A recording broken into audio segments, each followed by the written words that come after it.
Good evening, angels. Please welcome to the stage, Kill James Bond!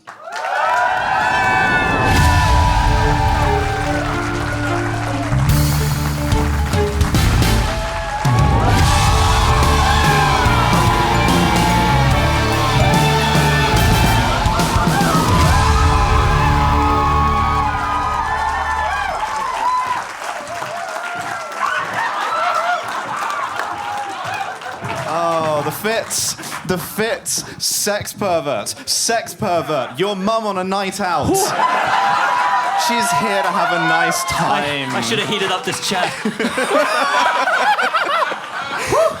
Good evening and welcome to another live episode of Kill James Bond. I am November Kelly. I am joined as always by my friends Abigail Thorne and Devon. Hey!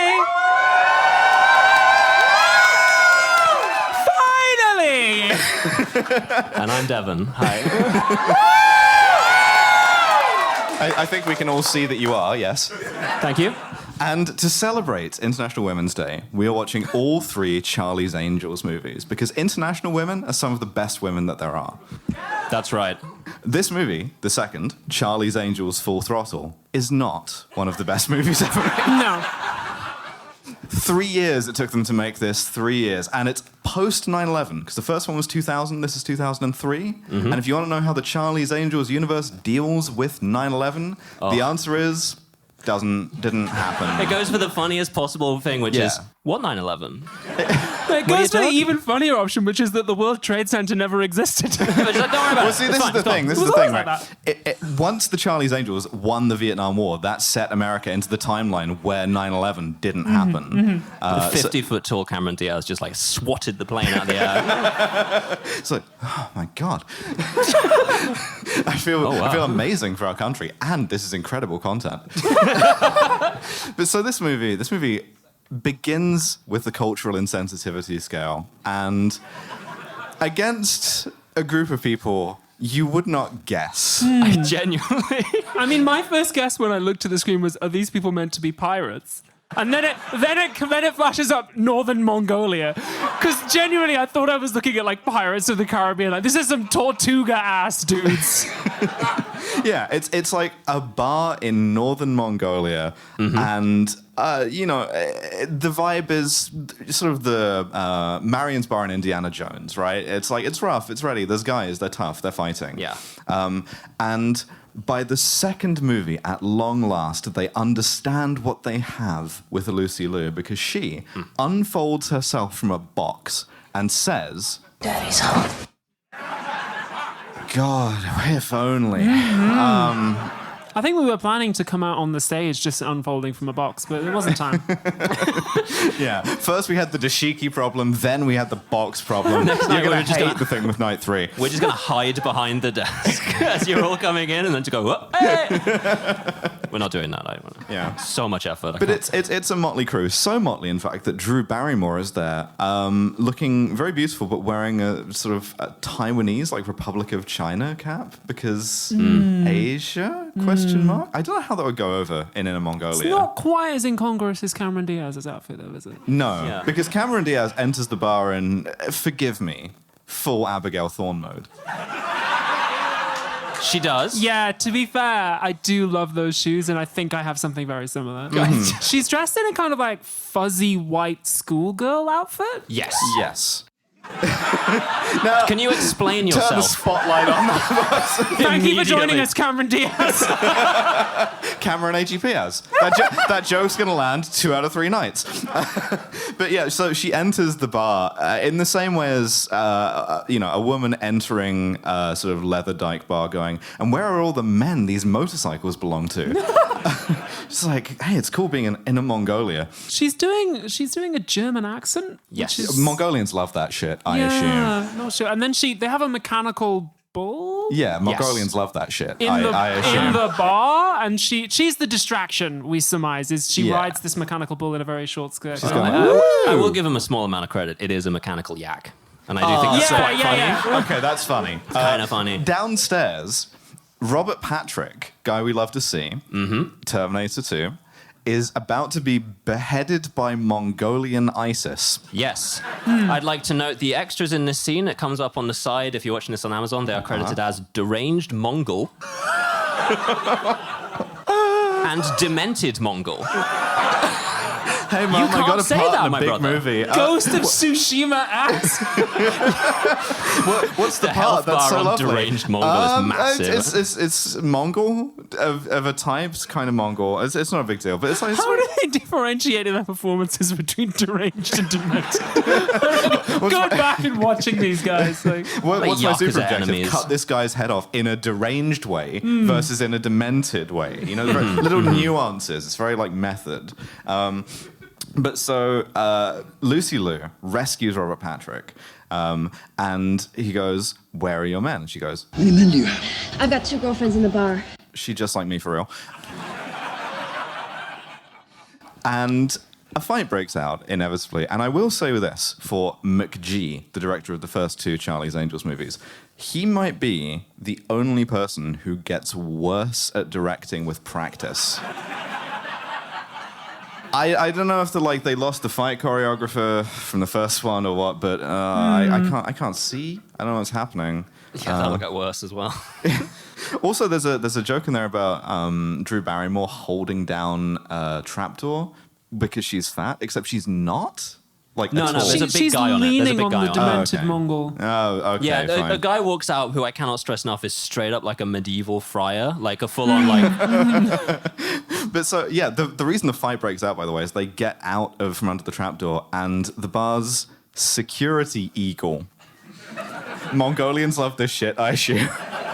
Detects them, right? It literally is like an peregrine eagle. Does falcon the for full one. head pivot. It's like, and There is quite a funny moment where everyone in the bar turns around to watch them escaping, and Cameron Diaz tries to keep the distraction going.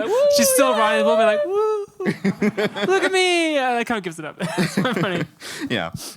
Also, I should say, Drew Barrymore cut a shot of herself barking like a dog with the actual dog noise. The dog noise is into this movie, and between that and the 2 girlfriends joke, this movie is trans feminine cinema. And another moment is. which happens at the end, which we'll get to. Oh, there are a few. There are a few trans moments. If there's one thing you can rely on me for, and watching a film, is to find the trans moments, and there are a few.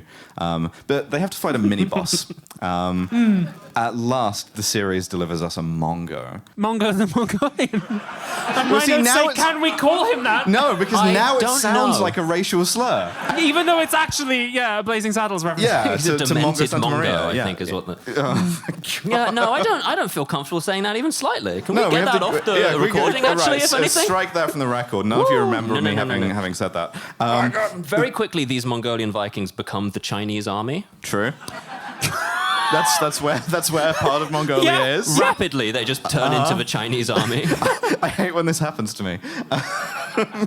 Also, but so the guy, the mini boss, right? He comes out. He's got the Ushanka, the ear flaps hat with the flaps undone to show you he's crazy, and he's got Demented, even. Deranged, perhaps. Yeah. And he's got it like a minigun, right? And the effect is like Mongolian heavy weapons guy, right? From Mongolian Team Fortress. I played the shit out of Mongolian Team Fortress. I couldn't afford the real one.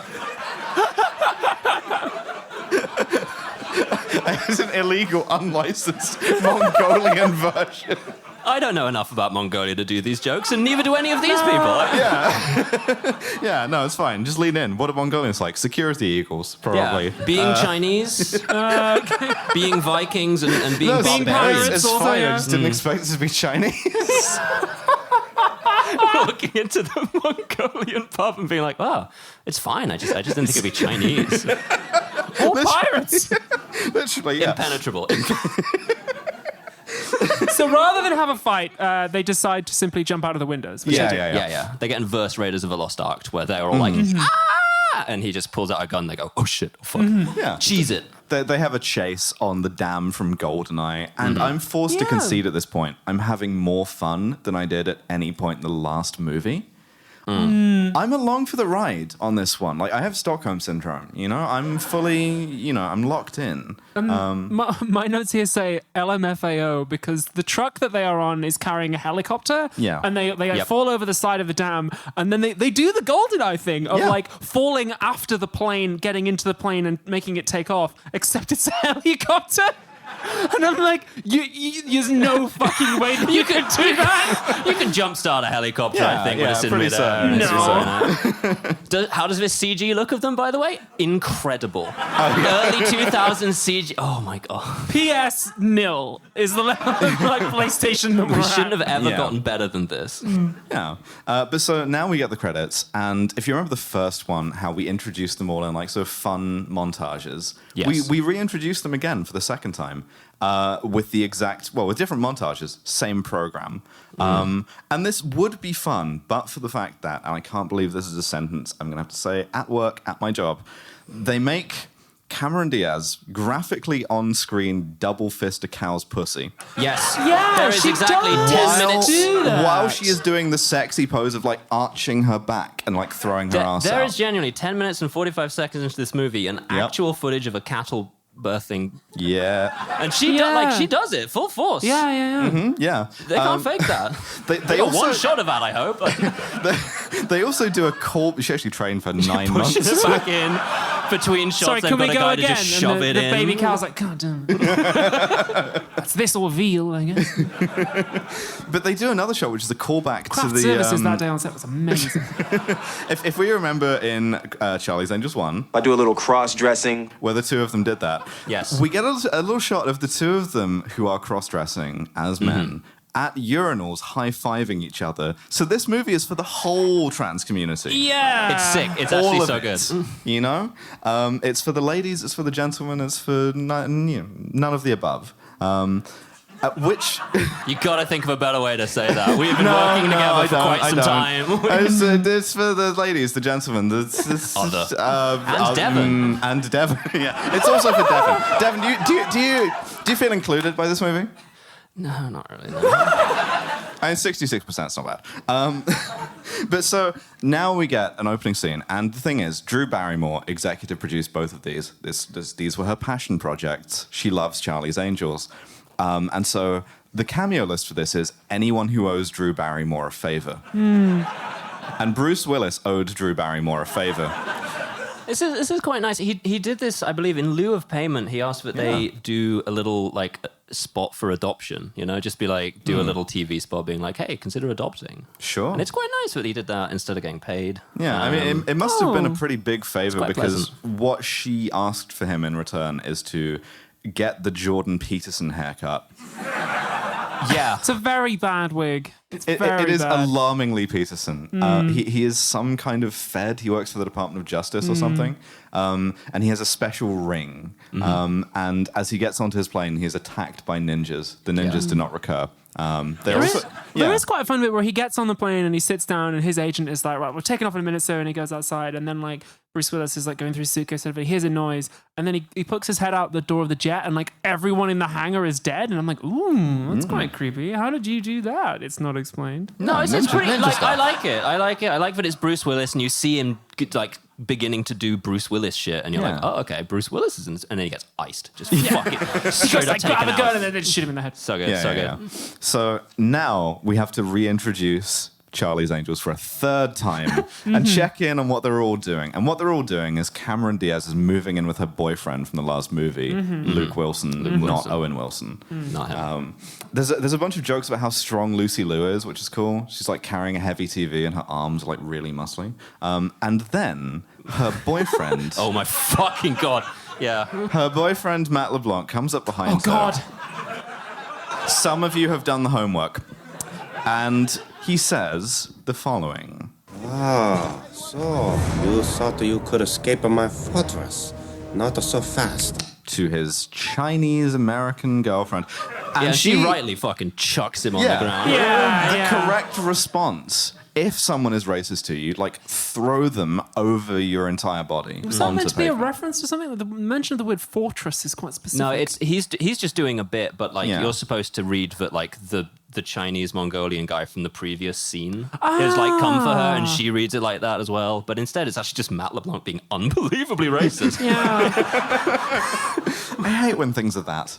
I guess I'd prefer it to like a guy trying to kill me, but not by much. Oh, interesting. So you condone racism from Matt LeBlanc specifically. Yeah, you know what? I guess kill me in that situation. That's what you wanted to hear? Yeah, I guess so. Yeah. I guess if the choice is between do a racist accent and kill me stone dead, take me out. Between this and ally. forgetting the word non-binary, this is really, I'm like severing this friendship on stage tonight. I'm terrified.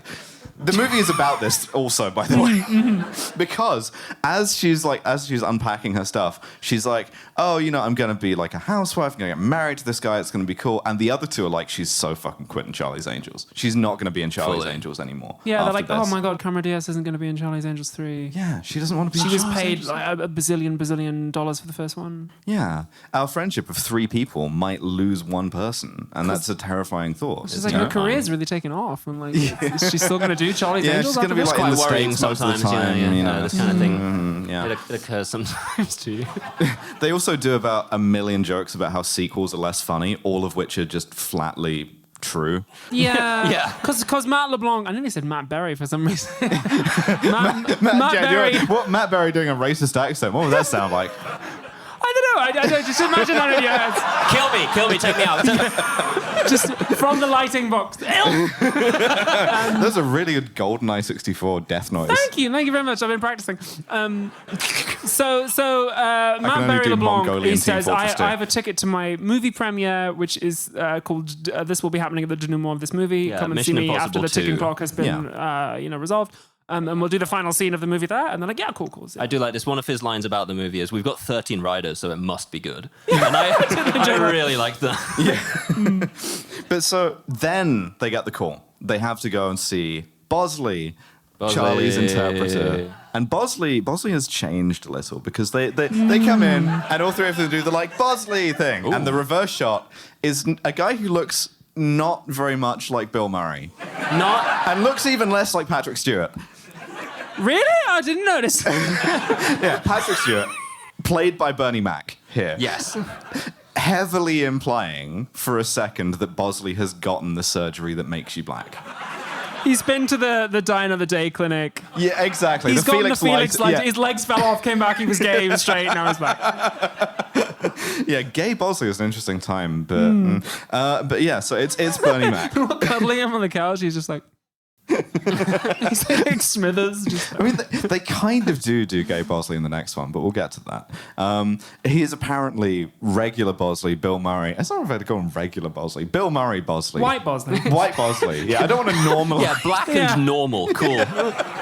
Jesus Christ. Maybe we should kill me, actually. Why is it you instead of me, since I've fucked up 2 of these I don't want to to be involved in the call-out posts. I see. Straight I up kill see. me before the tweets hit. Yeah, no. Oh, God, I'm having a dreadful night already, and it's only going to get worse. This is how you know you're at a good comedy show. 2 of the 3 crisis hosts of kill faith. themselves and it's just me. Genuinely. Oh, I'm having anxiety. We can do this. We can do this. So I suspect that Bernie Mac improvised quite a few of his lines because there's a moment here where he says something and Lucy Liu corpses and they leave it in. What he says, though, Quite is good. a vintage 2003 joke that you're all going to hate. Bosley, I hope the Angels aren't being too rough on you. Man, please, I date fat women. Yeah. Right, which one of you laughed? Turn the spotlight on right now. I honestly think Thank it you was for joining us, all Bernie Mac. ooze.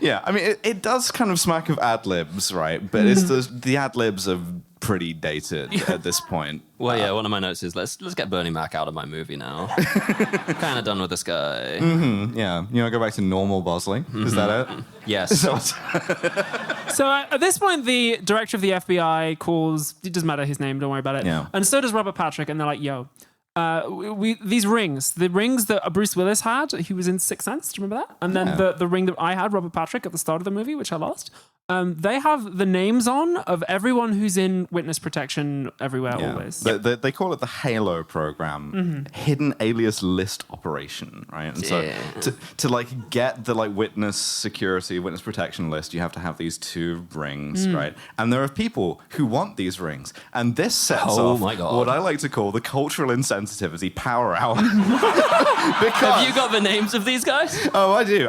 Wonderful. They are named respectively. They are the Diablo Cartel. Oh, sí, señor.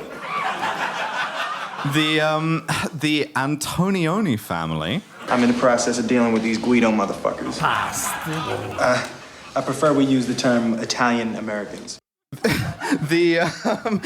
She's on this shit like a launch pad, isn't it? Yeah, this is amazing. The Tanaka Yakuza. Careful, Whitey! And And finally, and last but not least, the O'Grady clan, which is 3 Southie guys in tank tops. These are equal criminal forces, right? Yeah. And somebody is offering to sell the knock list from Mission Impossible. Yeah.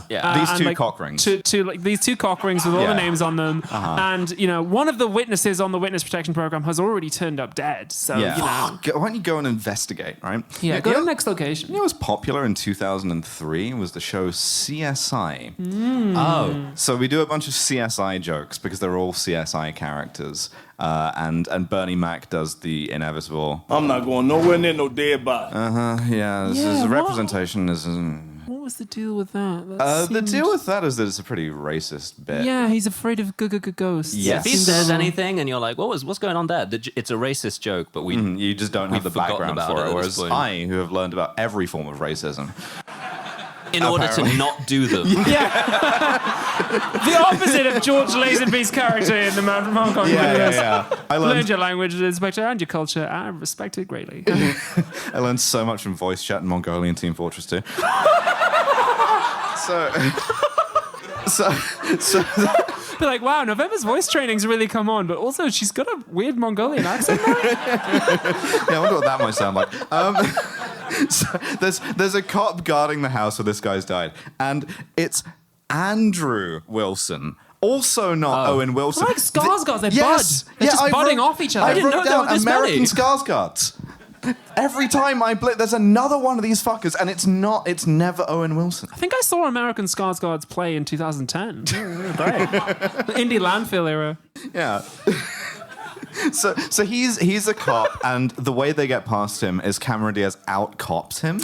Yes. Yeah, what does she do here? He says that you can't proceed into the vicinity of the location of the corpse. We've got a 745 and a 297, and she's like, we will directly 725 in the vicinity of the 94. It's in the 692 7252, and he's just like, damn, you got me. Yeah. One of the codes is like Somehow. a 119 or something, and she goes, like a chinchilla farm, and he goes, ranch, but you're good. Yeah, when my careers Nice. counselor asked me what I wanted to do at school, this was the whole scene. I want to out-cop the cops. Sovereign citizenship. Yeah. It's like, legally, my name is Cameron B. Diaz. You guys, my thumbprints and blood and shit. Do not consent to treaty. I also learned how to be a cop so that I can not do it. It's basically true, yeah. The lot from Cop Team Fortress. It's just regular Team Fortress, really. Oh, Vem's voice training's really coming around. She sounds like a cop. I proceed the Her English podcast is great. style, gentlemen. So they go in and they do some CSI shit, and they're like, They see the deceased gentleman. and the deceased gentleman has, I forget how he's like choked on popcorn or something. Oh, yeah, he's been made to look like he choked on popcorn, but actually he's been smothered. And they find 2 clues. Yeah. One of which is pineapple wax for like sex a surfboard. wax. Yeah, it's sex called. wax. Sex wax.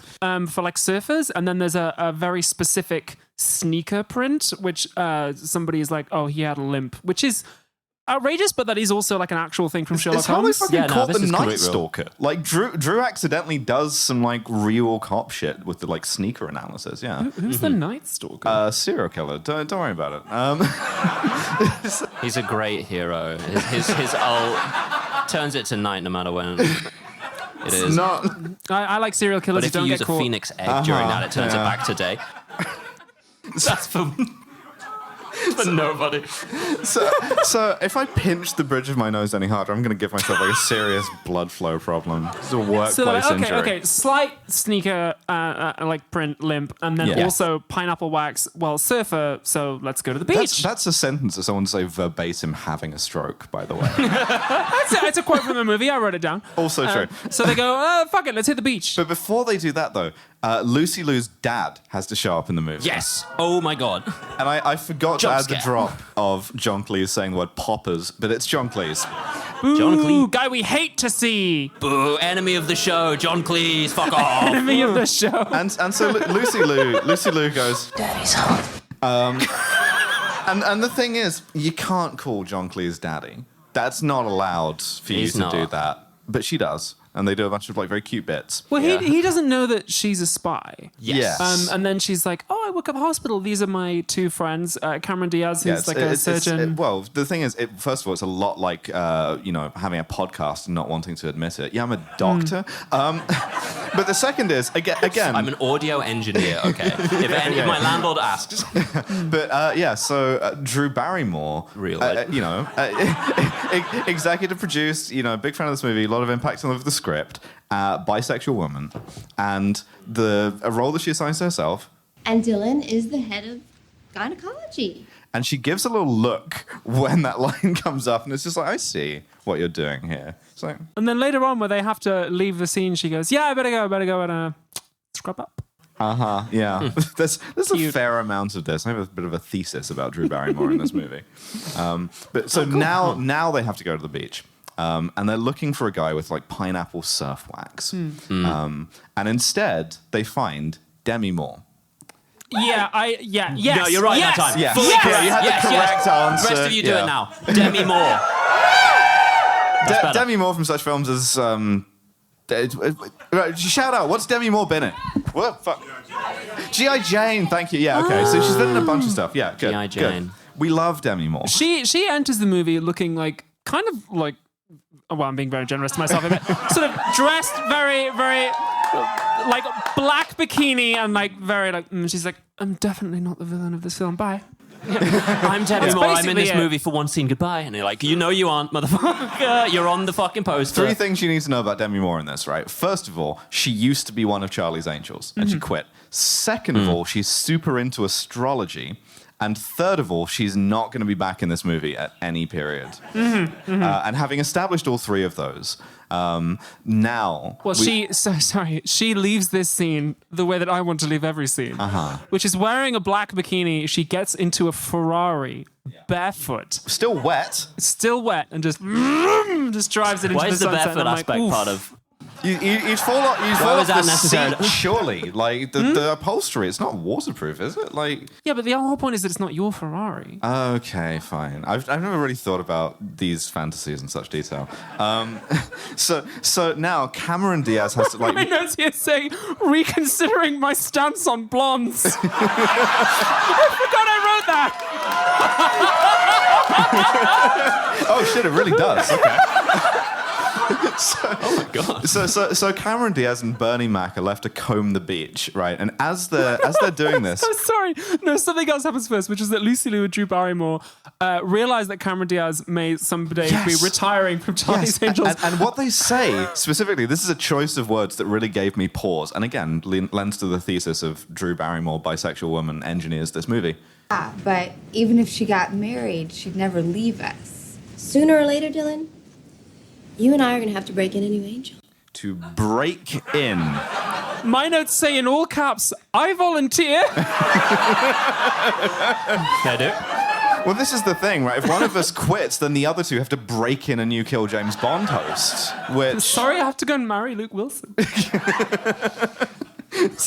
So she finds a guy who maybe has the right kind of surf wax because Bernie Mac licks his surfboard.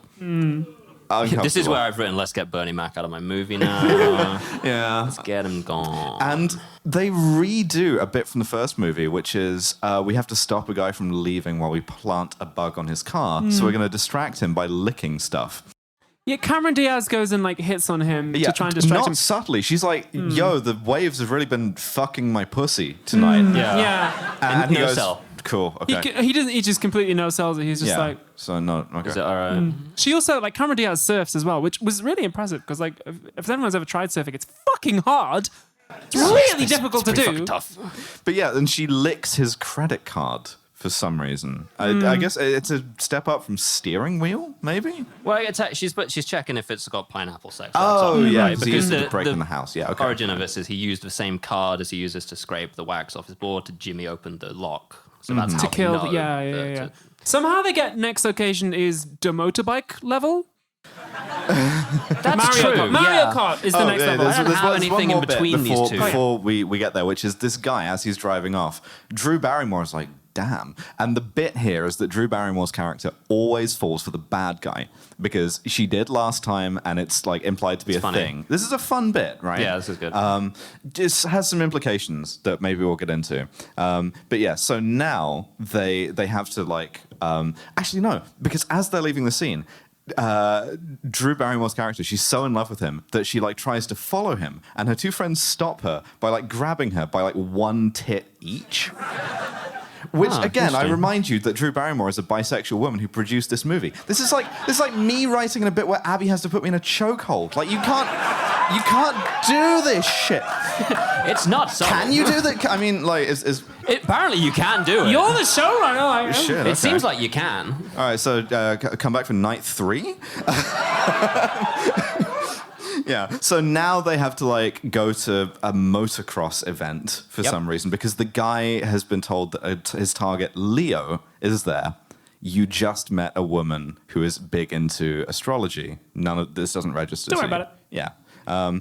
it does come back in a fucking insane line later on, but yeah. One of my favorite. Don't worry. I don't even know if I have this one. Oh god, it's fucking incredible. Anyway, we go to the motorbike level, and Cameron Diaz, who can drive any vehicle, is like revving up her bike. She's looking and like a weird dinosaur too, because she like a guy kind of like gives her a look and she goes like, and what I does she used mean that for the trailer that we did. by this? Yeah. Very, very unclear. The guy she's threatening as well also doesn't seem to respond in any meaningful way to that. Yeah. So then some bike assassins try and kill their target Leo. The editing of the bike race is really bad. Well, now hold on, because they sign in and we get a little cameo from Pink. Yeah. Pink is the last that they pay to get into the bike race. Oh, It's not very much to highlight Drew it. Barrymore Yeah. a favor. Yeah. cool. Yeah, Drew Barrymore money or something. But they have to keep cutting to characters like looking through binoculars going like, they're going around this bend. And I'm glad you were here to tell me that, Lucy, because I can't see it. Some of the bike stunts are pretty impressive. It's just that you can't see them. Like they get a bit where they like shove the guy who's going to be assassinated out of the way on his bike with another bike. Sort of like Mr. Bike President, get down. And it's like, this would be fucking cool if I could see it.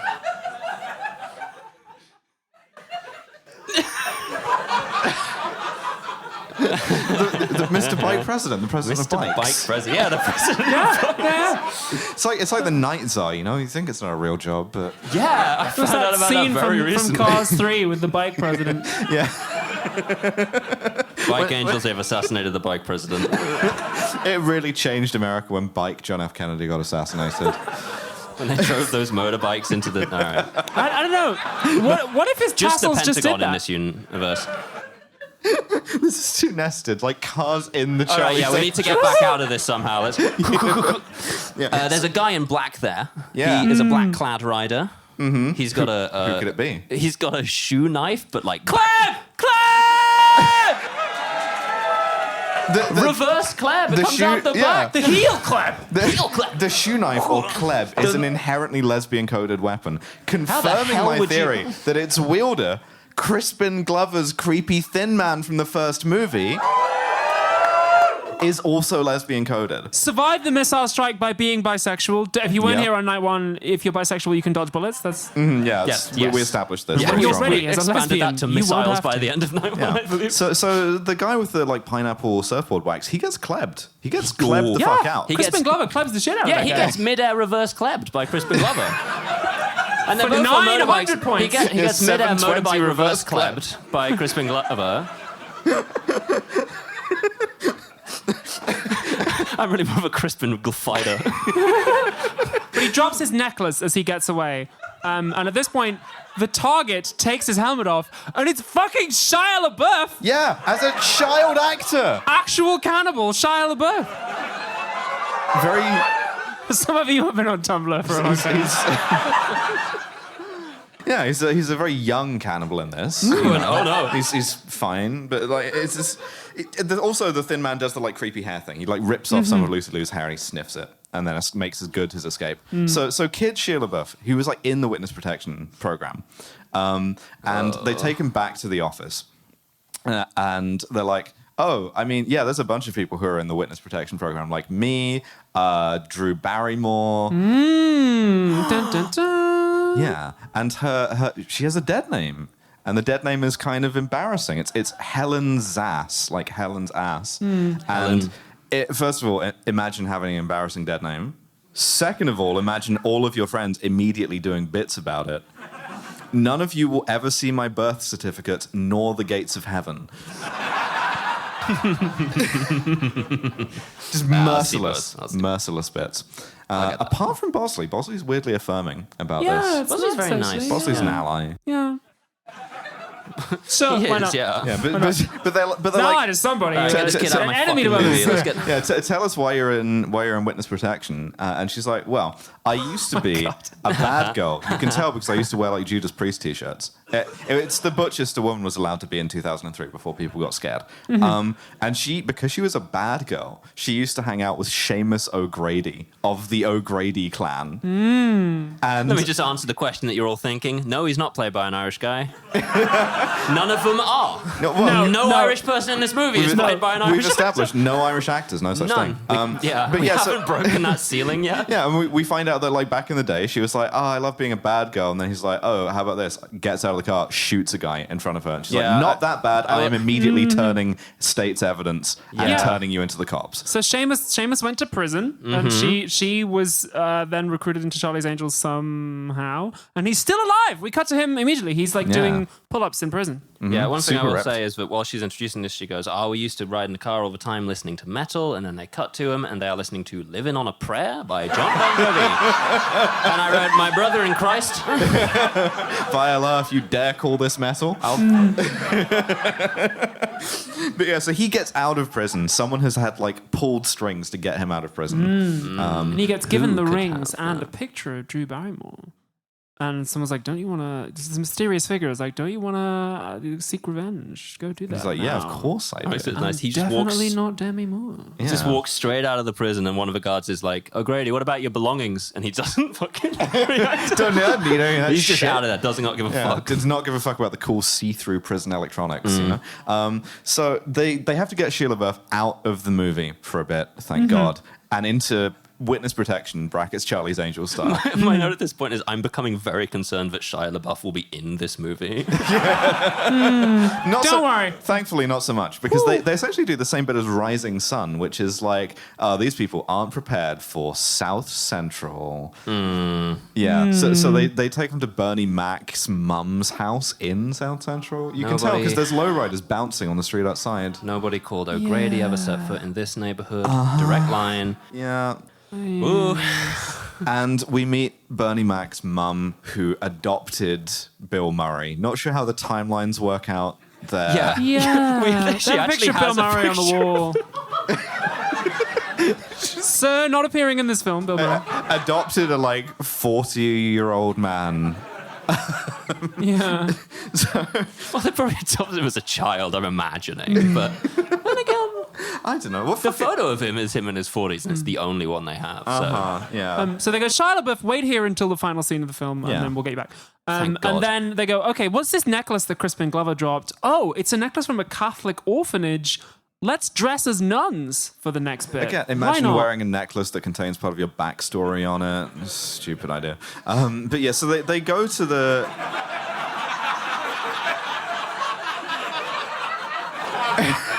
They're trying to figure it out. Yeah, that's that padlock incident. I have no backstory. Two-dimensional character. My God, are you an NPC? I am in Baldur's Gate 3, yeah? I could only afford Mongolian Baldur's Gate 3. You're not in that, sorry. I straight up never got to you. I'm really sorry. I put so many hours into VG and I was like, I can't do this anymore. After the show, if anyone wants to trade items, let me know. But so they See go you to no this. longer walk in Lady Shaw's shadow. I'm crouching down behind you and like putting things in your inventory. So they go to this orphanage, which is fully the Playboy Mansion, by the way. Little sort of visual joke there. And this is largely an excuse for them to do nun fits. And this is the thing, this movie is largely about women getting their fits off. And I respect that a great deal more than if, for instance, someone was to try and do like a gritty reboot, right? I appreciate this a lot more. Yeah, I think that would really ruin it if they were to try to... Yeah. There's a Carrie Fisher cameo, because Carrie Fisher owed Drew Barrymore a favor. Yeah, Carrie Fisher is the Mother Superior. My only note is correct, yes. Yeah. And She said mothers that- all over the fucking They say, thing. do you recognize the mute assassin from Charlie's Angels 1? She says, yeah, that's Crispin Glover. He was in Back to the Future, and She's like, yeah, we love that guy. He's our main guy. Yeah. What else has Crispin Glover done? Oh, a bunch of weird shit. A bunch of Beowulf! weird shit. That was it. He did Beowulf. But so, yeah, he's been like secretly donating all of his like creepy Thin Man money into the orphanage. He's a good guy, really, apart from the fact that he has a weird hair fetish. Yeah, they need to spin out a whole backstory for the Pale Man, but they only have what they had in the first one, and they're like, I'm not adding anything to that. Yeah. So he arrives, and they're like, yeah, we found him. He had been like eating roots and bugs for a couple of days. We think he was in a Romanian circus that burned down, quote. And then when they're giving him a haircut the first time, he pulls one of Carrie Fisher's locks and just like sniffing it. So he just takes the hair off people he loves. It's just straightforwardly really good. It's great. I love him. So also at this point, we have to, all of them have to get whipped by the Mother Superior again. It's weird that this happens in every one of these movies. When will it be my Drew Barrymore, I see what you're doing here.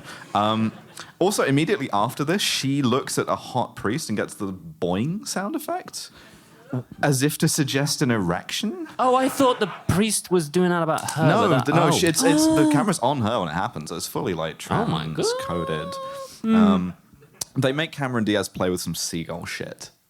I don't know why they do Crispin this. Glover has sent them a car, and it has seagull shit on it, and Cameron Diaz... Where are you going? No, please don't tell me that. It's only because you're in the front. Mention of seagull shit. And Gwen's like, and you have to do something. It's her actual wife. Just turn the spotlight on. I had lunch with her today. She's This very is why nice. you have 2 girlfriends. You've got a backup. Oh shit! Oh no! Quick, press it! When they die down, get the 2 girlfriends in the bar. How many men do you have? I've got 2 girlfriends in the bar. All right, so 1 friendship, 2 relationships squandered immediately over the course of the show. But yeah, so because she has bird's autism, she's like, oh, this seagull shit tastes like the seagulls from Next Location. Yeah, from the port where all the Irish guys work. Yeah. The Irish guy port. By the way, every time we cut to a new scene, we have a song that like literally describes what's happening on the screen. Yeah. So now we just have like boats in the water. Like we had like surfing girl earlier on. Every single time. Thank God shipping up to Boston wasn't out at this point because holy fuck. I was inspired by this movie. If that's not true, don't tell me. I don't know. So yeah, they infiltrate the port as kind of like Rosie the Riveter. Like welders? Yeah. It's a good fit. There is one joke that made me laugh, which is that there's one tanker docked in the port, which is like under really heavy guard, and it's called Merkin. Yeah. Yeah, a little joke for people Some who of know you what have that worked on means. film sets, okay? Yeah, which is the name of Seamus O'Grady's like dog or something is the bit. Yeah. Really good. Also, really fantastic. he arrives in the port with a giant shamrock keyring on his keys, so we know which keys to take. And they play some pipes over them as well. Just in case you're aware, this guy's Irish. Is he? No, he's not. No. So that guy We was haven't British. yet heard him speak, but Oh, we're about to. We're fucking about to. But first, Pussycat Dolls. yeah, because they noticed that there's a bar, like a strip club in the port. And in 2003, everyone was really into desavantees and burlesque, right? So we have to do like a burlesque dance scene. Yeah. And I just think it's so confected when people try and get a reaction from the audience by doing like really big stage makeup. It's ridiculous. Just using this as an excuse to go for like weird outfits that you've wanted to try. Yeah. Hi, how you doing? I hope you had a good Look time. who's come crawling back. It's mostly me who does the crawling, to be honest. We had your understudy ready to come on. But yeah, no, I prefer a more restrained look myself. Me too. with the yeah. Sorry, did you say more restrained? Yes. So at this point, we do the dance sequence. They do the exact same heist bit from the first movie, except without like. There's no brown face, at least in this one. But yes, they steal a guy's keys with the shamrock keyring. They steal a guy's ID. I will say this about the Charlie's Angels movies: they don't hit a race twice. Like, this movie is just as racist as the first one, but it's a fully different cast. Yeah. So just going one by one down the list. Yeah. The Wheel of Fortune. They've got to have had a list they were crossing. Mongolian Irish, Diablo cartel, Antionioni family. Si, senor. So at this point, the big foot fetish quotient from the first movie. Yeah? Careful, Whitey. There we go. So the first movie, big into like feet, right? Yep. This movie, big into whips. And so they kind of like whip the audience a bit and whip each other. Lucy Liu whips Cameron Diaz's clothes off, and I'm like, yeah. Okay. It's difficult to take sort of cohesive notes for a comedy live show about something with one hand. I took one note. I was recording drops with the other one. What's wrong with you? No, what my only note is that they are dancing to the Pink Panther theme, brackets sexy version. Every song I listen to is brackets sexy version. I have a playlist. So Bernie Mac has to like bring them inside a crate because they have one move, which is boxing themselves up. And he does like a bunch of black Irish jokes because he claims to be Irish. The doorman's just like, because his fake ID says Paddy O'Malley. Yeah. And the doorman says, "You don't look Irish." And I think the doorman is Scottish. Yeah. He's just in a don't look like a Paddy I've ever met. It's like, wow, you're in the wrong fucking bit of the port, pal. So the next boat over is the He's an Orsk. ally. There's like one wharf per Celtic nationality. That is our demand. So my next note says, brackets heterosexually, let's get naked and encased in plaster together. Because that's their plan for infiltrating the thing, is to get fully naked for no reason, encase themselves in plaster as statues. Again, someone's kink. Like bust the plaster open from the inside, run around naked for a bit, then get changed, just so you get some like nude shots. It's so good because they're all like sealed in plastic, and they bust out of that shit like the Pillar Men in JoJo Pod. Just like. It's really explosive, but they get changed. Really good. And so Drew's character is at this point wearing a Union Jack shirt. And this seems impossible to not like read an immense amount into this. Well, this is the thing, right? You think in 2003 this is a Spice Girls thing. I think it's in case you need to like open a fight by debuffing your Irish ex. You're gonna take 1d6 psychic damage, motherfucker. But like the bard is like playing God Save the Queen, just But it's at this point that our boy Seamus O'Grady enters the movie. He's the movie like completely changes tone. Yeah, this is the thing, right? I'll do the drop first so you hear what he sounds like. You've got a lot of nerve coming here and stealing from me. What? You've got a lot of nerve coming here and stealing. It's like me with a head injury having watched a couple of episodes of Derry Girls. He's like. He's like pinging back and forth between like Liverpool, Ireland, America, and then a little bit of Scotland. He's like doing like the full transatlantic slave trade in one sentence. Just yeah, me watching so much Derry Girls, like I dissociate and think I'm one of them. What if I don't graduate? Yeah.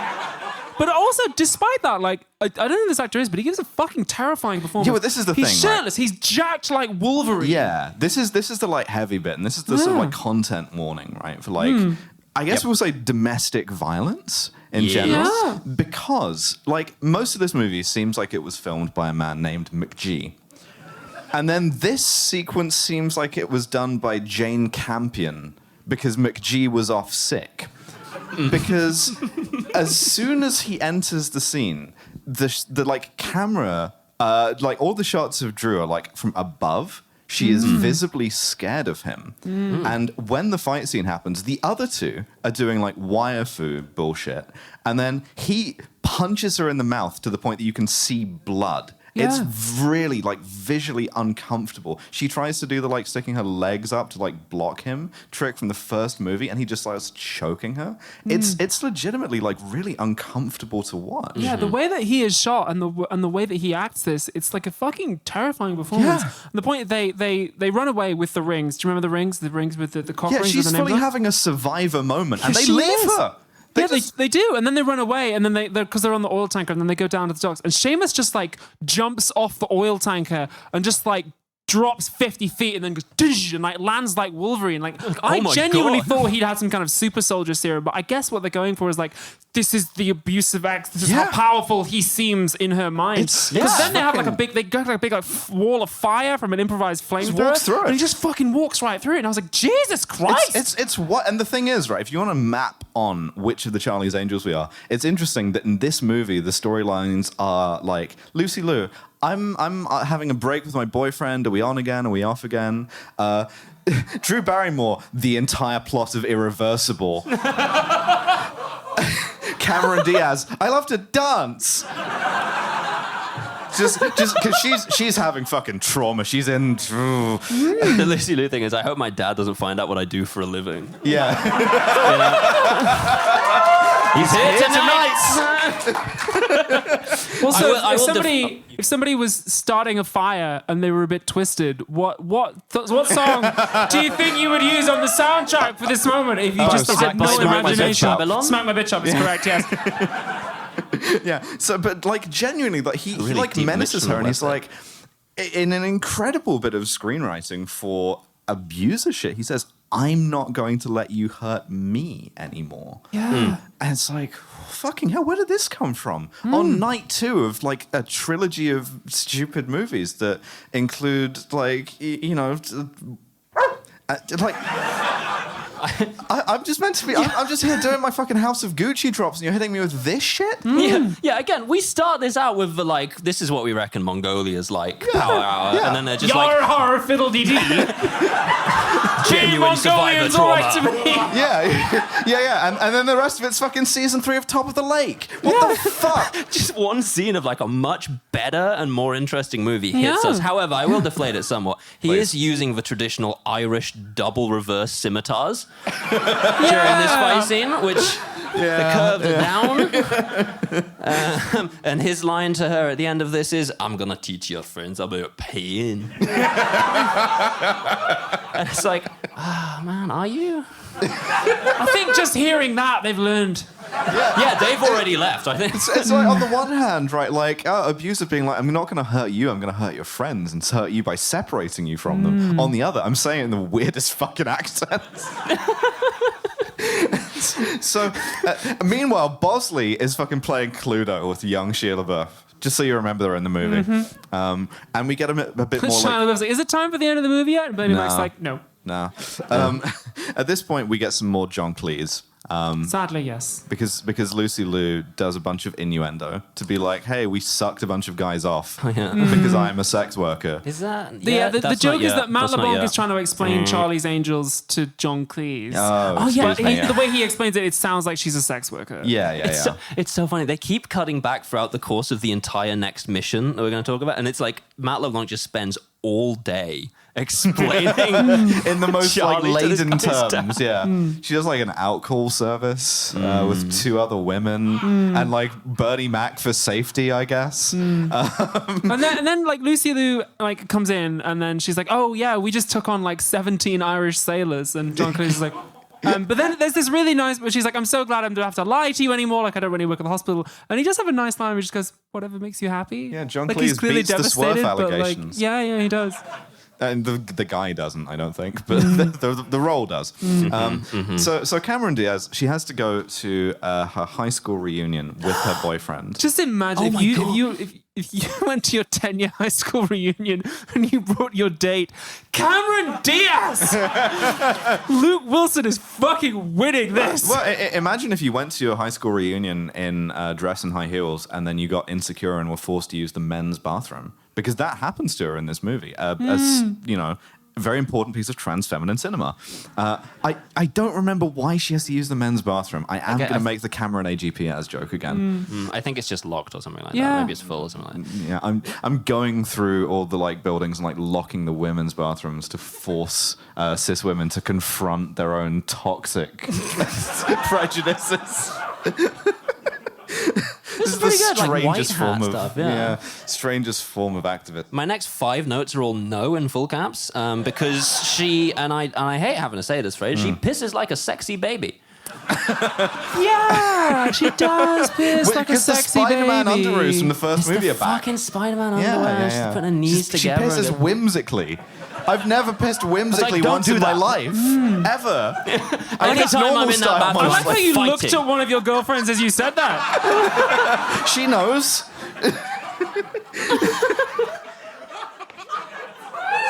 Making direct as if to say I haven't pissed whimsically yet. Whimsical piss tonight, babe. Typically, enthusiastic consent doesn't take the form of going like, okay, okay. I don't love that we're incorporating my girlfriend's responses into the show. We're placing a lot of power in their hands, and I'm used to that, but you two aren't. So, as she's in the bathroom pissing whimsically, two guys come in and they're like, "Hey, did you hear that the Luke Wilson's going to propose to his insanely hot girlfriend Cameron Diaz tonight?" Yeah. And as this happens, sort of my nightmare happens. Every wall of the toilet stall collapses around her, leaving her exposed and pissing. I don't understand why this is in the film. Yeah, what the fuck is that doing? Also, he doesn't propose to her. They just do a dance. They do a sort of contractually mandated because her B-plot is, I love dancing. Yeah. One of the bathroom guys is Kenny Banya from Seinfeld. That's not very know anyone, but I saw him and went, oh my God. I think producing a Seinfeld podcast might be like not good for you in terms of how you consume media. I don't do that one. Oh, don't you? Okay, fuck. Okay. No, Jesus. Milo does that. So, Drew Barrymore quits. Yeah, she quits. She like her abuser comes back and it triggers her, and she's like, okay, well, I'm just gonna protect my friends by isolating myself and going to Mexico. Yeah, she's like, I'm gonna leave the movie for about 5 minutes. And the thing is, they didn't know to put the yellow filter on Mexico outdoors yet. Yeah, so it kind of just looks like a normal country, which is it's crazy. She goes to like a bar in like Juarez or Tijuana, and it's like there's quite a sad moment. She's so dispirited. She walks into the bar, and a guy like slaps her on the ass. She does in my direction. Doesn't even react because yours was the nearest ass. I see. Okay. Yeah, this is usually what I get told in these situations. She's about as depressed as I am, though, by the way. But yeah, so she's insecure, right? And she sort of like she sidles up to the bar, and next to her is one of the OG Charlie's Angels, one of the original 3 from like the 70s TV series. And she talks about feeling like insecure about it, and they have this little dialogue. A real angel, not someone who's pretending to be something she's not. Your past is what makes you who you are, Dylan. I don't know what that means, but okay, cool. It sounds... Dylan was under the impression at the start of his scene that she just fell out of the coconut tree.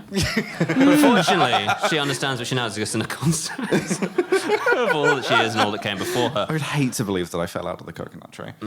Also, she gets her mojo back because the guy slaps her ass again on the way out. He's really committed to sexual harassment. I do know that it's a white guy, which I appreciate. He's really pushing his fucking luck, is that guy. Don't worry. Well, so the thing is, Mexicans weren't on the Wheel of Fortune. It was Mongolians and Irish. Yeah, well, the Diablo cartel were busy, I guess. Oh, si, senor. So... Yeah, but so her... I feel like you only ever lean over and play a drop for me when it's careful, Whitey.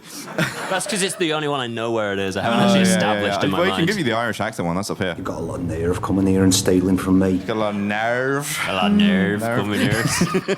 So her journey from like I'm out, despairing to I'm back takes canonically like 70 seconds. Yeah. She sits down in the bar, she orders a drink. She doesn't even drink it by the time she's like, nah, fucking I'm back, boys. Yeah. So the fucking FBI director comes to the thing. It's like, hey, you found both of our cock rings. Yeah. Yes. Cheers. I'll just take both of these. Bosley correctly deduces this is the fucking bad guy. Yeah, Robert Patrick. He was in Terminator 2. Yeah. It's a bad guy. So we got to like follow his car and spy Die on Hard 2. him. Yeah.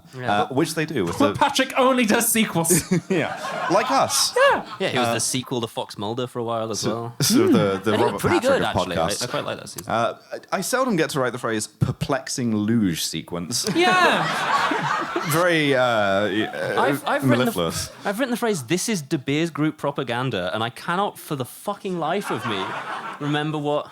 It could be almost anything. Oh no, shit! It's because when Dylan's doing a thing, the vision that she has, she goes, diamonds can't be made; they're only grown. And I'm like, I wrote, or you can. No, she says they can be made. Angels and are like better. diamonds. You can't make them. You have to find them.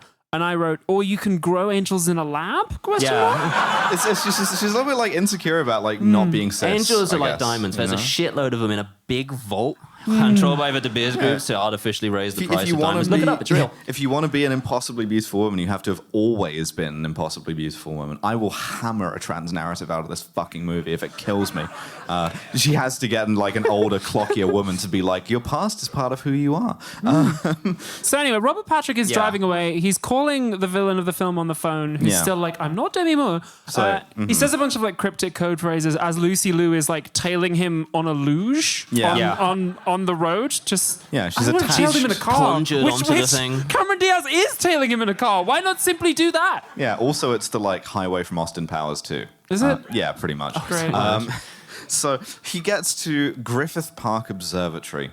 Beautiful location. Gets up on one of the domes and is like, hey, I made it to the secret rendezvous. How's it going? Immediately shot. Iced. He gets his pose deagled. in this is so good. He's like, we did it! And it just gets fucking shot. Yeah. Straight up comedy. Really good, I say. Just like, we did it, partner.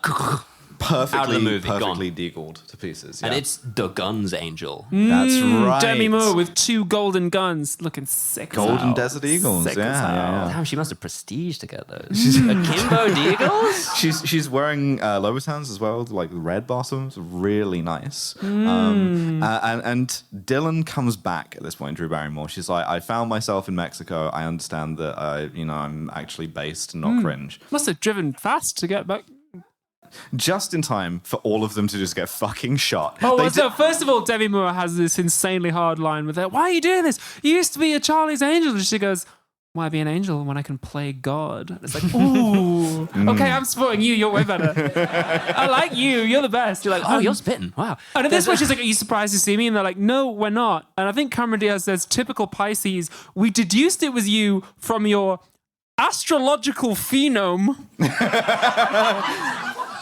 What? I'm just really annoyed that they missed a chance to do a Drew Barrymore falls for the bad guy thing here. Yeah. Because, I know. They're doing the thing where they're like, of course it's you. Who else has all these connections and could have got Seamus out of prison? Who else can hire all these people? And one of the lines is, who else could hire a surfer as an assassin? And I really, really like that. She's like, I feel like I could do it. Is that difficult? Just go down to the They won't talk to you if you're not a surfer. They won't do it. But yeah, they have this fight, and then Demi was like, when I was an angel, we used guns, and she just shoots them. Full force, straight up Glocks all Which three. I love. Yeah. She uses the strap. Yeah, she does. Yeah, she's got the strap.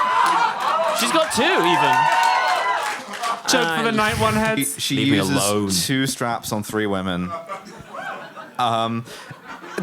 Also, these are the guns that like knock you unconscious perfectly, because they all get like shot off a thing.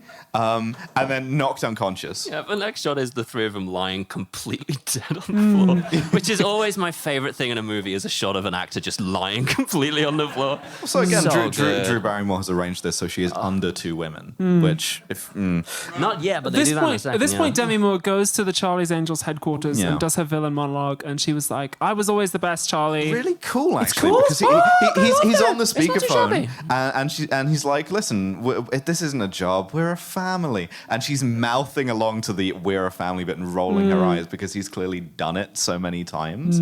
It's like shit toxic boss thing. Yeah, she shoots the intercom, she shoots the place up, and she's like, fuck you, I'm gonna go rogue because I'm sick as fuck. He says, "You were always good," and she says, "I was never good, I was great." Yeah, it's really good. Fantastic, yeah. Because all he's saying is basically like friendship non sequiturs. Yeah. And she's just like no selling the whole thing. Yeah. He has the exact affect of John Henry Eden from Fallout 3. He does, he does. She's arguing with a computer at this point. I could only thought Mongolia. She just says, "Sean Connery, kill yourself," and he's like, "Yeah, all right, yeah, good. Obviously, the Angels are alive because they all have bulletproof sports bras. Good thing Demi Moore didn't aim for the head. Yeah. And Drew Barrymore wakes up under two women. Also, the sprinklers go off. At this point, drops of water, almost like raindrops, are falling on them from above, falling on their heads. So what song do you think McGee shows? No, he does! He does use raindrops keep falling on my head in this I was going to say Smack My Bitch Up. Oh, there you go. Just getting rain on me like, damn, these raindrops are really smacking my bitch.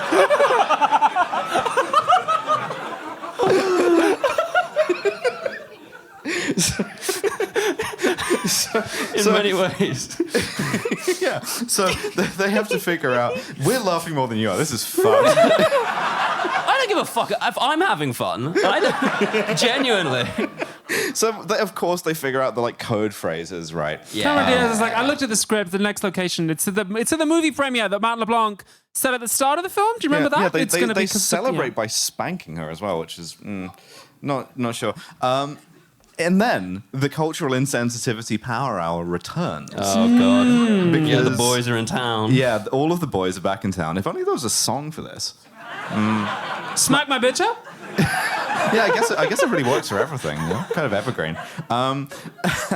And they like take some keys and follow some clues and like follow a map. And they take the keys from a bellhop, right? And I go, that's Cameron Diaz in blackface. Again. And it is. Fortunately, it's only the masked kind of blackface and not the just straight up actual genuine blackface that we saw from last It's Drew Barrymore. I guess I feel like they're different. It's the LL Cool J thing again. I don't know if one's specifically better, but it's not her actual face. It is just a different actor. Yeah, and then they do the Mission Impossible mask thing. Which is better. All the good guys and all the bad guys are converging on the theatre where the movie premiere is happening. Demi Moore is like slinking around in lingerie and a massive fur coat planning schemes. When you get She's evil, got the shit in hand. When you get evil, my notes say I'm always doing this. When you get evil, you become sexier. It's just a rule. You just do. You see the progression happening here. I'm still good. She's She's got like the one big claw as well, really good. Yeah, the one big claw is really good. So as Seamus and his boys are getting in the lift and they look at the lift operator, Seamus checks out the lift operator's ass, and you can see him thinking to himself, that's Drew Barrymore in blackface. I'll bear this in mind in about 5 minutes. Yeah, the thing about Abusive's uncanny ability to detect you in blackface, I guess. I've never known this to be a thing of them, but I've never worn blackface. Good. So. Yeah, good. Keep that up. Yeah, the abuser assumes an anti-hero. Critical support. I don't know. I suppose the point of blackface is not to pass. Like, it's not to be undetectable. Like, I don't know. But the thing is, someone take me out, shoot me. We have a sound booth. We can get them a rifle. Saf, please take me out, man. I just careful, Whitey.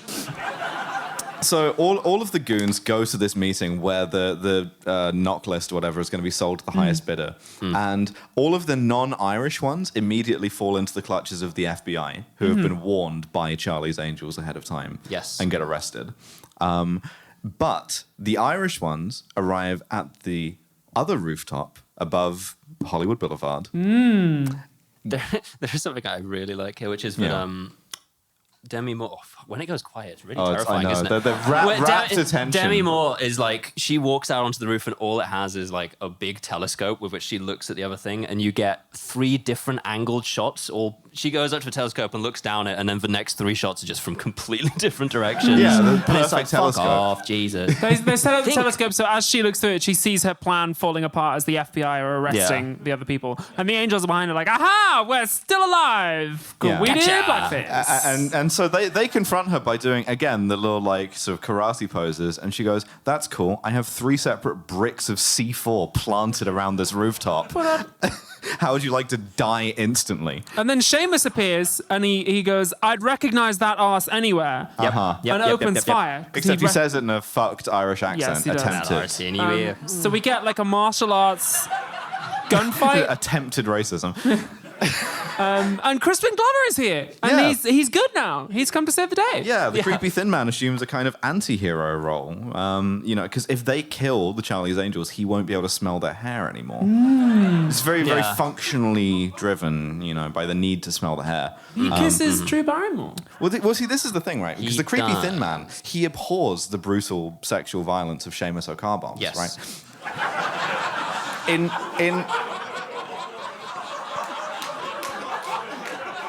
I'm treating it with the respect it deserves.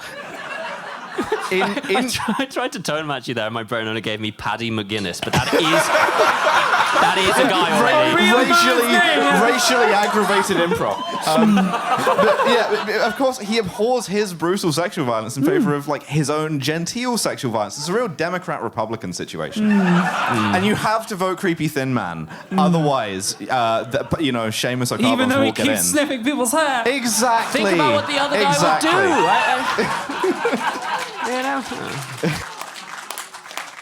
So the fight scene progresses with him on like the side of the Angels, and because she always falls for the bad guy as he like saves her, she goes, damn, what if we were something? What if this guy's hot as hell? And she gives him a little rips kiss, her fucking hair rips her hair, and then he like leans back and she then screams again. Yeah, she's like, I could get into this. Like, fuck it. Yeah, she takes some of his and then like half-heartedly smells it and then is like, you ever see someone develop a kink in real time? Yeah.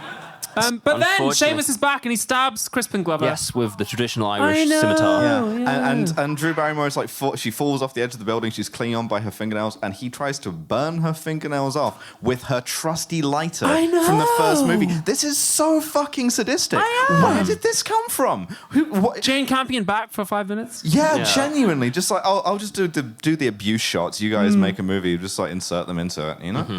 It like quietly is genuinely harrowing stuff. But she gets victory over her abuser the same way I do. Throws him off a roof. Yep. Yeah, throws him off a roof. Throws him off a roof. Both the creepy thin man and that's not true. I didn't actually murder. And Seamus. The best revenge is living well. I say coping. And seething. Listen, I'm in front of like several hundred people who will love me. It's fine. It's worth it. It worked out okay. And listen, if it doesn't work out okay, you can always drop a big neon letter E on them. Yes. And I forgot to include the drop that's the EA Games thing, except it's just E. You will have to imagine it in your heads. I do not deserve your respect. I'm lower than skeletons. I gotta stress, Seamus O'Malley, he falls down and he like lands on the sword that was already through the thin man, and then the big E hits the two of them. Yeah. And I'm like, they're just being like, no, this guy's dead. This guy's fucking dead. Definitely. Yeah. So at this point, Demi Moore activates the bombs, and she's wearing like it's like a I guess like a bodysuit. It's got like trousers and sleeves, but it's also got like a sheer like capelet on the back of it. And she throws up the sheer capelet and it's fucking Batman wings. And she like bodysuit glides off the roof and I'm like, hell yeah! No, it's fucking sick. Yeah. I'm so on her side. The thing is, this chase scene has a complete lack of physics in a way that... Into a convertible. Yeah, like complete lack of physics in a way that I really like. It's more fun than like if you did, for instance, a grounded, realistic Charlie's Angels, that would probably fucking suck. She becomes the Green Goblin because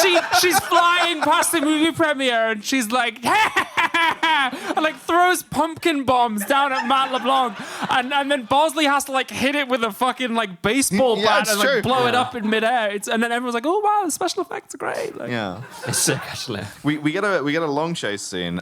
We do have to award Cameron Diaz the Kronstein Rosette for attacking the driver of the car she's in. All of them separately get thrown off that car and end up in the Yamcha death pose.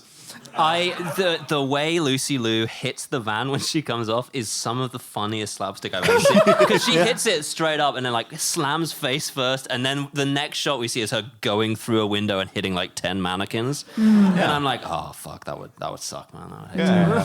But so Cameron Diaz, because everyone else has had closure apart from I guess Lucy Liu, Cameron Diaz has to like fight her, and it has to complete her character arc of I love dancing. Yeah, by having a again weirdly intense fist fight. There's a lot of like blood and drool. There are cathedrals everywhere with guys.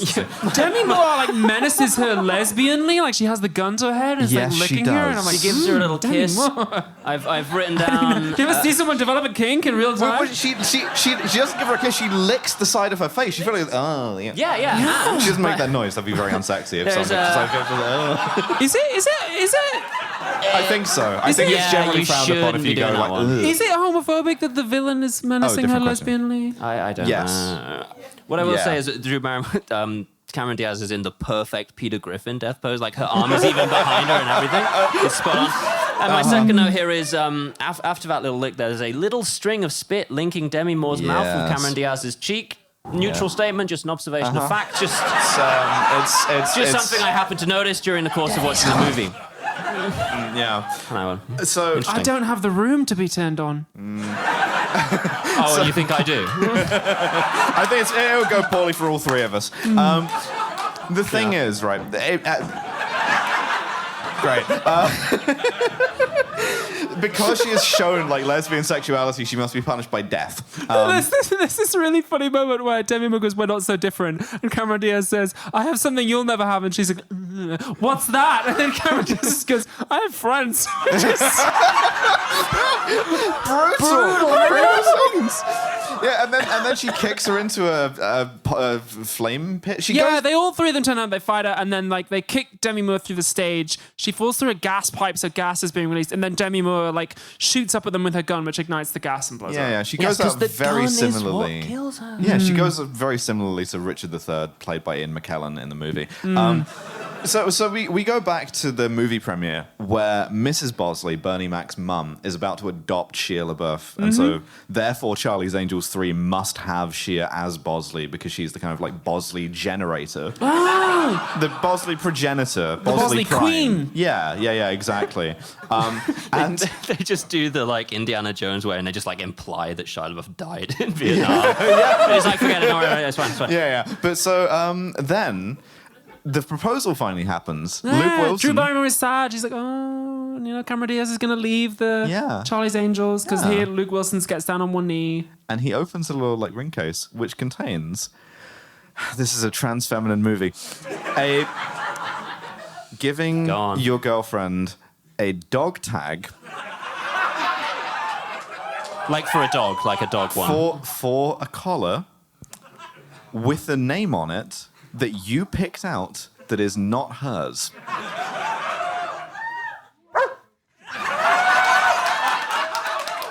With no notice, no prior notice, I'm making direct eye contact with two members of the audience. Like I'm avoiding eye contact with them. Yeah, because you have the room to... Yeah. At least they're sat near each other, because otherwise that'd be really difficult. Yeah, fist bump. Nice. I love polyamory. So... I really like monogamy. I feel like I should say that every so often. Yeah. No it's woos cool. for that, I'm afraid, Devon. No, you're right to not woo it. You're right to not. Shut up! Shut the fuck up! Shut up, all of you. You're right to not woo it. It's the normal. It's default. But it's great. So you think it's normal? Yeah, I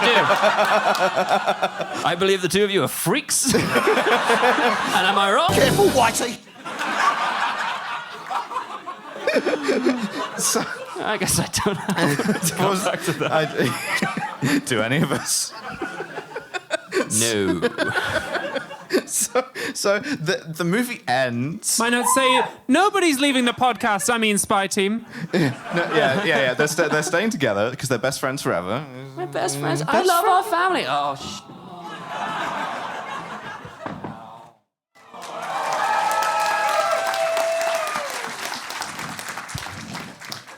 Yeah, I'm not this far out of an insult. It's because of the mic bleed. I'm trying to keep it. Yeah. We will never be replaced on this stage. Be funny tomorrow night. Now, we get a sort of exploitative car wash credit scene. Yeah, what was that? It's just like softcore porn, basically. It's just like, oh look, we're getting wet. I guess they just filmed that and were like, fuck, how do we put that in the movie? Yeah. They must have filmed it for the montage at the start and then were like, oh, it's too good. We'll put it in the credits scene. Yeah. There's some outtakes. Melissa McCartney is here for some reason, mercifully, briefly. Yeah. And thank God. And the thing is, right, this was the last of these two movies, and I fully had Stockholm Syndrome, right? Because maybe box office, because this is a box office flop, maybe box office isn't a good way to decide what films get made. Maybe film should be about what I like and what I want to get made, and film should be about lesbianism, wire work, and friendship.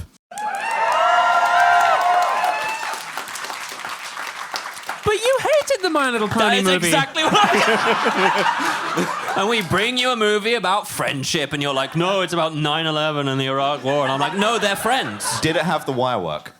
Not enough. Essential three-legged stool. No, in fact, have all three. on many points, Fluttershy forgot that she could fly. Yeah. Interesting. Why didn't they just ride the Eagles?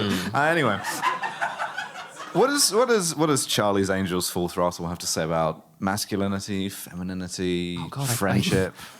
I feel like it's better than the first one. I do too. It includes a weirdly hardcore bit of drama, you know? Yeah, they've got one good scene, so that does make it better than the first one. It's true. Sort of, I guess, by default. Yeah. And, finally someone's taking the Mongolians down a peg. I feel like, so the first one had a largely men are silly stance. This one has a largely men are silly stance, but then also sometimes men are scary. Men are silly and they'll kill you. Yeah. Which I believe is that sort of old feminist canard, you know? Yeah, no, he fully does try to section. Men are afraid that women will laugh at them. Women are afraid that men will make Charlie's Angels Full Throttle.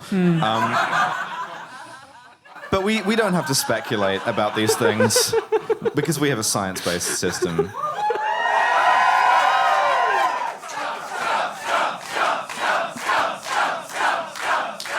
Just another night as a trans person in London. We're going to make that joke every time. It's going to land you're here. It is funny. It's fun. Yeah, I noticed a bit before we came out, there was a brief moment where something happened with the soundtrack and you all laughed. And we were like, we haven't even done anything yet. Yeah, the thing is, right, this is doing comedy on casual difficulty. We were very easy, so thank you so much for that. But it's called the SCUM system. It stands for SMARM, cultural insensitivity, unprovoked violence, and misogyny. How smarmy is this movie? Is it more or less than the last one? Is it the same? I think it might be less. I think it has moments of earnest. You know? It does, and we take points off for sincerity. We do, and it's got an alarming amount of sincerity. Yeah. They don't really get a lot of smug lines in. I think this might it's very pleased with itself. Yeah, I think the needle drops contribute to the SMARM. That's true, but I think taking points off for sincerity 4. I'd go as low as 3. Really, Dev? That is scary to me. I think 3 is about right, to be honest with you. Okay. 3. Incredible. Cultural insensitivity. All right, here we go. Walks in the room. Let me give you this list again here. Antonioni family. Yep. In the process of... I'm in the process of dealing with these Guido motherfuckers. Yeah. The Diablo cartel. Diablo. Careful, Whitey. No, wrong one. Oh, si, senor. Yeah, the Tanaka Yakuza. This was. Careful, Whitey! I guess we've got the Japanese one from the first night. I guess that's true. I guess I do. They don't call me Balls Out Natalie for nothing. Yep. And then we've got the O'Grady clan.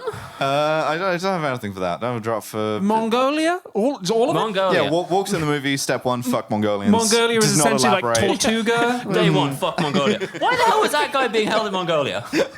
Oh, Mongolian ISIS was being controlled by Well, later Demi Moore. on they say Demi, like, who else would have connections in Mongolia? And I'm like, oh, of course, Demi Moore. Ah, yes. Because she's they an love her out Yeah, there. only her astrological phenome would have connections in Mongolia. Yeah, cultural insensitivity is going to be pretty Go fucking ahead high. and give it a 7, I reckon. Yeah, 7. It contains, contains blackface. seven. So, 7. Unprovoked violence. I mean, they do kill Demi Moore at the end. They do. She had a Again, killing gun. the villain of the movie is not unprovoked. They have Yeah, to do it. and she She's was done armed at all the of the time. things that have happened so far. Yeah. They also, at one point, like, she points the 2 guns at them on the rooftop. They take the guns off her, and instead of pointing them back at her, they do the Batman thing of disassembling them. Like, Yeah, now we they will martial field arts strip fight. it. And I'm like, Interesting. oh, I appreciate that. Yeah, that's because if you weren't here the first night, that is because actually you say because I forgot. Oh, because Drew Barrymore likes gun control because she's a lib. So she changed it so that they wouldn't Couple use of guns. shy libs Like it. wooing. When Wooing for gun control. I think gun control Don't is worry, one of we the can't things get 'em. it It's might fine. be okay to be a lib They are about. controlled. Yeah, We very did much it. so. I think again the unprovoked violence is going to save it. I think it's going to be Upsetting, low, like yeah. dead low, like 2, 1. Is it more unprovoked violence than the previous one? No, certainly not. No. Because they explicitly reject deadly violence. Well, 1 it is then. It's 1 again. Incredible. And then a sort of difficult thing to... Misogyny. Yeah. How misogyny... Again, I'm just... Bosley, I hope the angels aren't being too rough on you. Man, please, I date fat women. 9, fuck you. Yeah. Fuck Yeah, you, it's pretty Bernie bad. Mac. Yeah, I mean, like, the credits scene, the exploitative titty shots. There's a Yes. lot of bikini shots. It doesn't have as much slow-mo, which, makes it a Doesn't, bit like, less exploitative. More in a way way. fighting.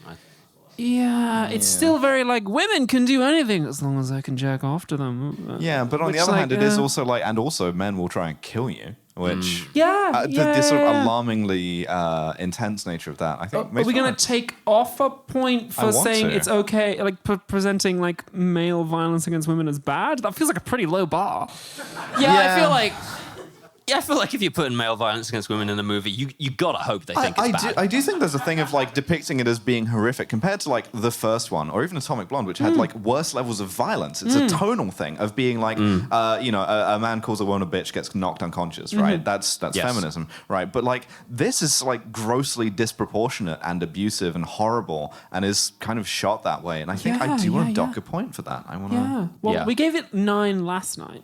So 8 then. Oh no, I'm sorry. So I tell a lie. We gave it 5 last night. Did we? Yeah, I just checked. So 4? That's right, it's about one. Four it is. Shit. I mean, it's a science-based That can't system. be. We can't argue. No, that gives it a total That's score worrying. of 15. of 15, which is pretty fucking good. I mean, it's down there with the Men from U.N.C.L.E. Wow. Yeah. Just about. This is straightforward. That's like a Daniel Craig level of Bond. wow. Pretty good. It's Okay. ahead of its time. They're getting better. It's 20 years ahead of its time. They're getting better. Thing she says before night 3. Charlie's Angels 2019. But we will see you tomorrow night for that. Tonight, we have completed the Charlie's Angels 2-part saga. Done. We've done it. We've killed them, dealt I with. guess. Yeah, Is we've do we kill killed Charlie's Lucy Angels? Liu. Yeah. We've killed That's Charlie. a good thing for us to do, probably. I We've guess. killed Drew Barrymore. Yeah. Doesn't quite fit, but Yeah, and don't try to make it fit either, because that's not. Honestly, I really enjoyed this one, but like not because it was good, and you It's shouldn't. a joke for in your head and leave it there. You shouldn't watch it either. In the meantime, this is us wrapping up. We have merch for sale outside. We would be greatly obliged if you were to buy some. We will be very happy to sign it. Yeah, we'll be hanging out for a bit to sign stuff. And we have been Kill James Bond. You have been a wonderful audience. Good night.